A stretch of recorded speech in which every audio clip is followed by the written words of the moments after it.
The China peak theory is complete nonsense. The modernization is not only one way, one path. Well, if that's a crisis, every country in the world should have a crisis. It will be a modernization with common prosperity. And this is what China has done. It's a miracle.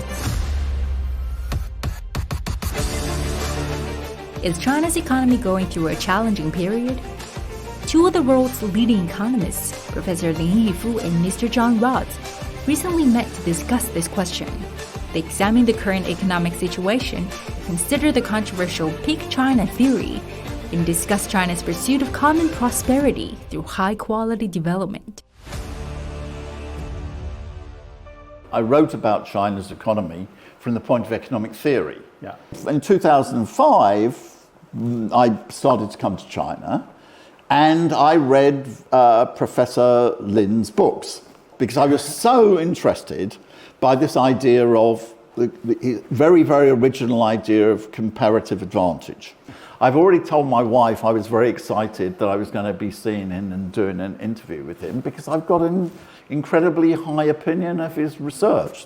Well, very kind of you to say that. And actually, the way I know you is through the same format, because I read your articles about China, and you were a very small number of Western people to have a very good understanding of the Chinese economy. There are so many misunderstandings about China. For example, China peak, China collapse hypothesis have been so widespread. With more, here's our China correspondent, Steve McDonald. And the world's second largest economy is struggling. The China peak theory is complete nonsense. Again, let's look at the facts. Yeah. If you take the whole period, over the period since 2019, China's economy grew over 20%. Well, if that's a crisis, every country in the world should have a crisis. Why has China's economy slowed down? There are two reasons, in my opinion. One is because the entire world economy has slowed down. Yeah. So therefore, China's lead is still very considerable compared to other countries. And the second one, which is a bit more technical, it's because China's net fixed investment has fallen quite considerably. There is a great deal of discussion in China about consumption, and it doesn't appear from the gross fixed investment that the investment has fallen a lot, but the depreciation level has risen a lot because China's capital stock is much bigger. Therefore, its depreciation each year is bigger. Net fixed investment has fallen in almost all countries, and therefore they've all slowed down.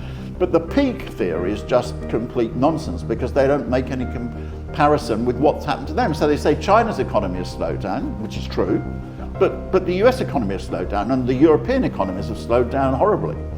I fully agree with you. The peak China theory is just nonsense. And as you said, the whole global economy has been slowing down. Now dropped down to about 3%.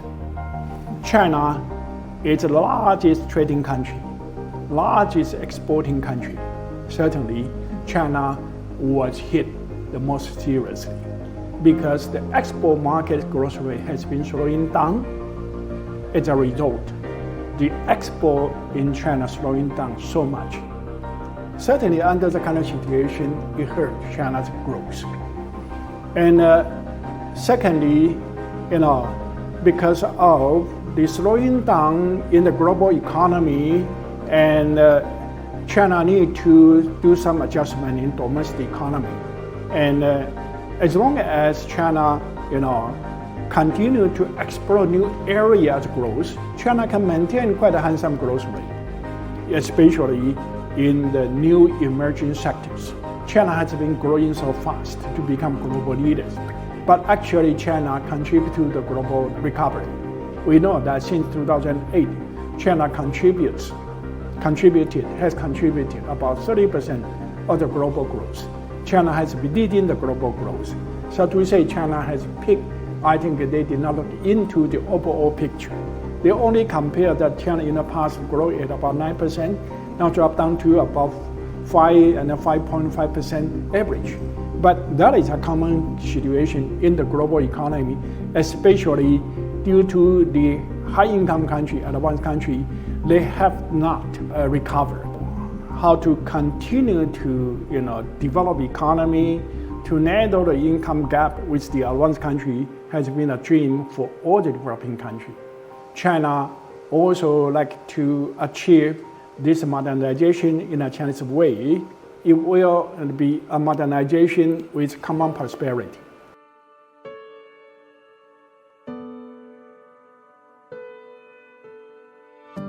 How do you understand the connotation of common prosperity for all? What's your understanding of this? Common prosperity, first, you need to have prosperity. That means you need to grow dynamically to raise income and to allow you have more resources to cope with the needs of the nation, with the needs of the people, and improve their well-being. And that is prosperity. And after the Industrial Revolution, we see the Western country, on the average, the prosperity has been improved, but the distribution of income has been worsened. Some people, a small percentage of people, they possess 80%, 70% of the increase in the income in the nation, but the rest of the population, they only get a small share. And in a Chinese way, we hope that this, in the process of income growth, the income distribution will be narrowed. It will be reduced the disparity, but it's not an egalitarian system. Well, I think China is the most extraordinary economic development in the whole of human history, and I'm not saying that to be polite, because I'm in China. I mean, it's just a fact. In 1949, China was almost the poorest country in the world. Yeah. Now it has prosperity by its own domestic standards. While I think the unevenness was inevitable, nothing could be done about it at the beginning because of China's very low level starting point. But that would be very dangerous if it continued. Certainly, you are going to have some people, they made more contribution to the growth. They will benefit a little bit more than the rest of the population. And they will create a job, they will diffuse the income to other people. And in this process, everyone can make progress simultaneously. Yeah. You have to take definite, precise measures in order to aid the poorest sections of the population, and this is what China has done. That's very true.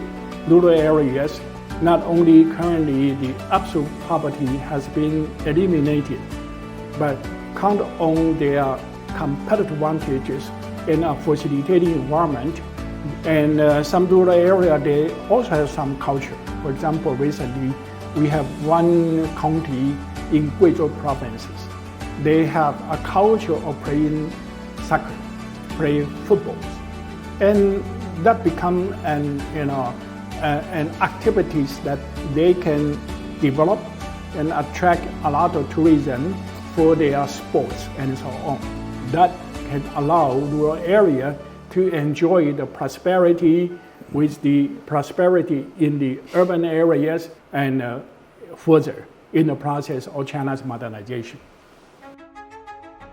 This is what every country in the world wants.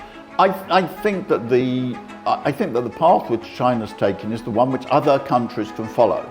No. Not in the sense that they can mechanically copy. True. Because they don't have the same population as China, they don't have the same history. Yeah. But the fundamental ideas, which is to make a transition from labour-intensive growth to capital-intensive growth, to increase the level of investment, to use their comparative advantage at a particular stage of development. I have a website in English which is called Learning from China. It's not called Copying China, because the fundamental processes are international. Today, the most important situation in the world, in my opinion, is in China. Because if China can continue what it's done and make the breakthrough to become a fully developed economy, which is so close, but still many challenges, this will improve the conditions not merely of the Chinese people, but it will improve the whole conditions of the world.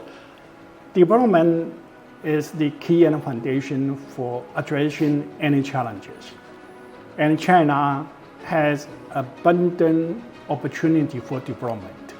And China also has the wisdom to continue our development through the cooperation between market, that is private sectors, and the state, that is the government, and to realize our dream of Chinese way of modernization.